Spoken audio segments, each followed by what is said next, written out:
Assalamu alaikum. A very happy lovely morning dear students. How are you all? कैसे हैं आप सब? खैरियत से हैं? ठीक ठाक हैं जनाब? आज हम क्लास 5 में मौजूद हैं। कौन से चैप्टर के साथ? न्यू चैप्टर के साथ, social studies. Chapter is chapter 6, that is letters to Iqbal. Letters to Iqbal. In this chapter we must know how to write a letter. Okay, now today we do a storytelling of this chapter. Now start. Open page number 28. Very good. 5th January 1931, यानी कि ये उस वक्त का letter है। कौन सी date है? 5th January 1931. Dear Allama Sahab, Assalamu alaikum. I am a 13-year-old Muslim boy living in the city of Delhi. From my elders, I came to know that you have addressed the 25th Annual Convention of All India Muslim League in Allahabad. As I understand, you have demanded a separate homeland for the Muslims of India, a place where Muslims can live peacefully. Allama Iqbal, I thank you for presenting this idea. आपको पता है कि letter अल्लामा इकबाल को किसने लिखा है? अ 13-year-old boy, यानी कि आपके एज के बॉय ने ये लेटर लिखा है। और वो बॉय कहाँ रहते हैं? न्यू दिल्ली में। उन्हें पता चला, उन्होंने अपने बड़ों से सुना कि आपने 25th कन्वेंशन, अल्लामा इकबाल ने 25th कन्वेंशन अटेंड किया था ऑल इंडिया मुस्लिम लीग का इलाहाबाद में। और वहाँ पर उन्होंने क्या बात की थी? कौन सी डिमांड की थी? To have a separate Muslim state, यानी कि सेपरेट मुस्लिम स्टेट की डिमांड की थी। तो ये एक छोटा बच्चा अल्लामा इकबाल को थैंक यू कह रहे हैं। I thank you for presenting this idea. In my class of 30 students 20 are Hindus. वो बता रहे हैं कि मेरी क्लास में जो है 30 स्टूडेंट्स हैं, जिसमें 20 जो हैं वो हिंदूज़ हैं। I notice that their life is very different from hours, even the food is different from hours. The 10 Muslim students of the class did not mix well with the Hindu students. The main reason is that they believe in idols and we believe in Allah alone. भाई वो बता रहे हैं कि मेरी class में 30 students हैं, जिसमें से 20 जो हैं वो हिंदूज़ हैं, और वो 20 स्टूडेंट्स के साथ जो 10 स्टूडेंट्स हैं मुस्लिम्स, वो मिक्सअप नहीं हो पाते। क्यों? क्योंकि सबसे बड़ा फ़र्क आ जाता है कि वो बुतों की पूजा करते हैं और हम सिर्फ अल्लाह की इबादत करते हैं। I would like to ask you a question. What do you think the Muslims will have to do to create a separate homeland? वो कह रहे थे, मैं आपसे सवाल करना चाहता हूँ कि मुसलमान अब क्या कर सकते हैं जिसकी वजह से उन्हें सेपरेट होमलैंड मिल जाए। उसके बाद 17 जून 1933, 1933 में अल्लामा इकबाल को एक और लेटर मिला था। डियर अल्लामा साहब, अस्सलामु अलैकुम. Today my father read to me a flyer called Now or Never. Are we to live or perish forever? The name Pakistan was suggested for the Muslim homeland you have discussed in the Allahabad address. वो बता रहे हैं कि आज मेरे father ने मुझे एक फ्लायर बताया जिसमें लिखा हुआ था नो और नेवर। क्या हम कभी पाकिस्तान आज़ाद करवा सकते हैं? क्या मुसलमान जो है वो अपना ज़ाती एक मुल्क बना सकते हैं, जिसके बारे में आपने इलाहाबाद में बात की थी।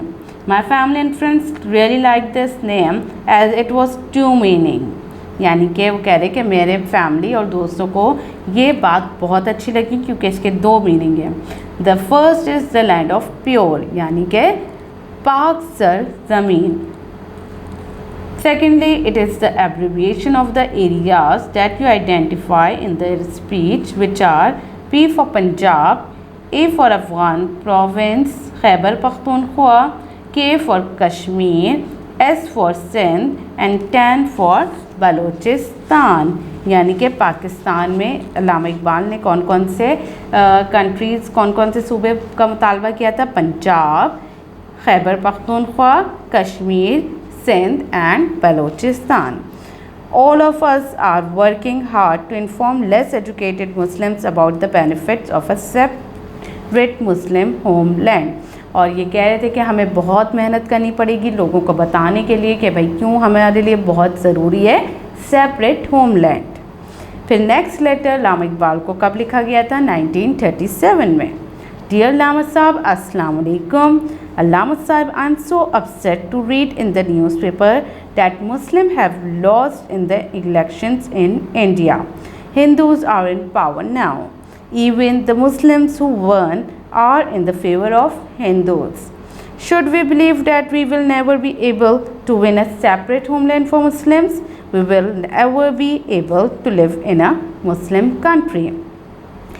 उसमें अल्लामा इकबाल को क्या बताया गया कि अल्लामा इकबाल, आज मैं बहुत दुखी हुआ हूँ कि मैंने न्यूज़पेपर में पढ़ा है कि मुसलमान जो हैं वो इलेक्शन में हार गए हैं और अब हिंदूज़ जो है वो पावर में आ चुके हैं। क्या हमारा ये ख्वाब कभी पूरा नहीं होगा? क्या मुसलमान कभी भी अपना सेपरेट होमलैंड में नहीं रह सकते? Maybe the Muslims have lost all their hopes. British and Hindus have insulted us for too long. That's why we are not confident. We don't have unity either. That's why it's very easy to control us.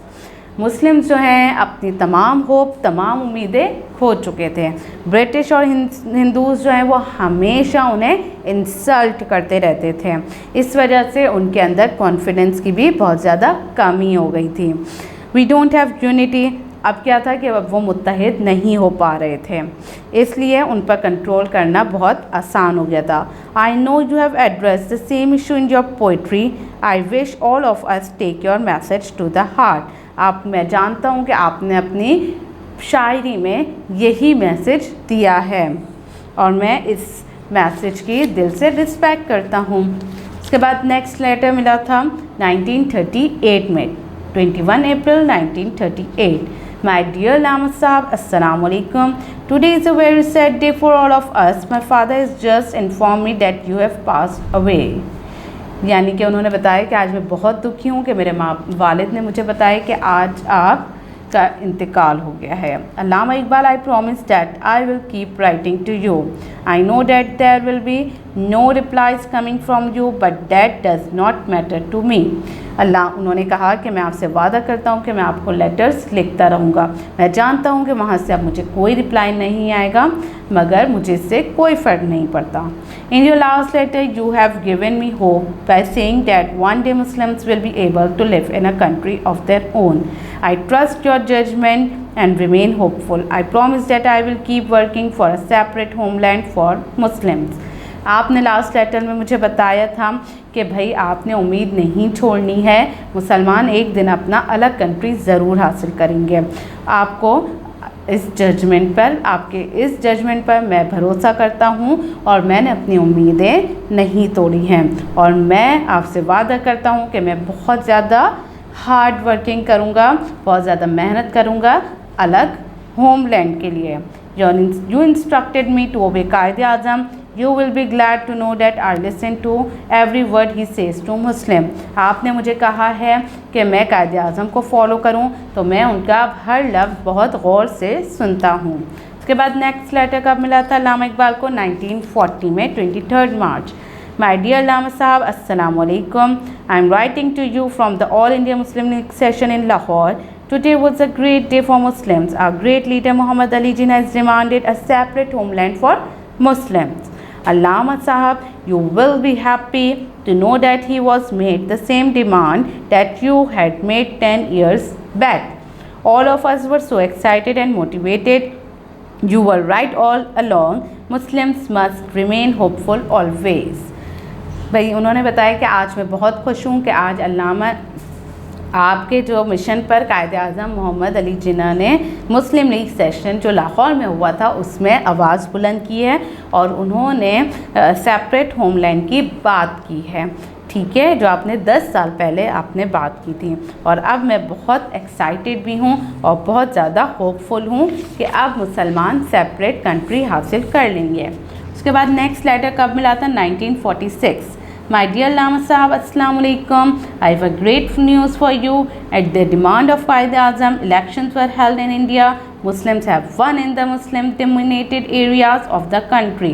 उसके बाद उन्होंने बताया कि आज मैं बहुत खुश हूँ और मैंने जो कायदे आज़म ने डिमांड किया था तो इलेक्शंस हो रहे हैं इंडिया में और मुस्लिम जो हैं वो बहुत ज़्यादा भारी अक्सरियत के साथ जीत चुके हैं. All the Muslims of India work very hard to show the world that they are united. बहुत पूरी इंडिया के मुसलमान जो है वो पूरी तरीके से मेहनत कर रहे हैं और वो अपने आप को यूनाइटेड शो कर रहे हैं. अब majority in western parts of India proves the need for a separate homeland for Muslims. हमारी जो वेस्टर्न पार्ट में जो इंडिया की मेजॉरिटी है उन्होंने जो है मुतालबा कर दिया है अलग homeland for Muslims. Allama Iqbal, now all of us can see you what you saw 16 year back, a separate country for Muslim. फिर उसके बाद क्या हुआ था कि 1947 में एक ख़त मिला था अल्लामा इकबाल, अस्सलाम वालेकुम, अल्हम्दुलिल्लाह, मुस्लिम्स हैव नॉट फ्रीडम, मुसलमान आज़ाद हो चुके हैं. Now the Muslims of India have a separate homeland Pakistan. अब मुसलमानों के पास एक आज़ाद मुल्क है पाकिस्तान. Yesterday we heard कायदे आज़म made his speech as the head of the new country.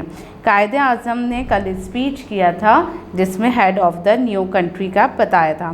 This country includes most of the Muslim majority areas of India. इस country में सारे मुस्लिम एरियाज़ को इंक्लूड किया गया है. Very soon all of us will be migrating to our beloved Pakistan. बहुत जल्द हम सब माइग्रेट करने वाले हैं. Allama Iqbal, we are thankful to you for the wonderful idea you presented at the Allahabad meeting of All India Muslim League session. Allama Iqbal, मैं आपका शुक्रगुजार हूँ कि आपने जो आइडिया प्रेजेंट किया था All India Muslim League Allahabad में वो आज पूरा हो गया है. We promise that we will make Pakistan the most peaceful country on earth. हम आपसे वादा करते हैं कि हम पाकिस्तान को सबसे ज़्यादा अमन वाला कंट्री बनाएंगे. It will be a model Muslim country where people from all over the world will be able to live happily. ये एक मॉडल कंट्री बनेगा जहाँ पर तमाम दुनिया के मुसलमान सुकून से रहेंगे. We will always remember the message you have delivered through your poetry, Pakistan जिंदाबाद, लॉन्ग लिव पाकिस्तान. हम हमेशा आपके मैसेज को याद रखेंगे जो आपने दिया है, पाकिस्तान जिंदाबाद. जी जनाब, अल्लामा इकबाल ने तो बहुत मेहनत की, ठीक है, और फिर उनकी मेहनत को आगे किसने बढ़ाया? कायदे आज़म ने. और फिर मुसलमानों ने अपना अलहदा वतन हासिल कर लिया. यानी कि कोशिश और जद्दोजहद से हर चीज़ मुमकिन बनाई जा सकती है. तो आपने भी कोशिश करनी है और आपने भी बहुत ज़्यादा मेहनत करनी है. और क्या करना है प्यारे बच्चों? अपना बहुत ज़्यादा ख्याल रखना है. Have a nice day. अल्लाह हाफिज़.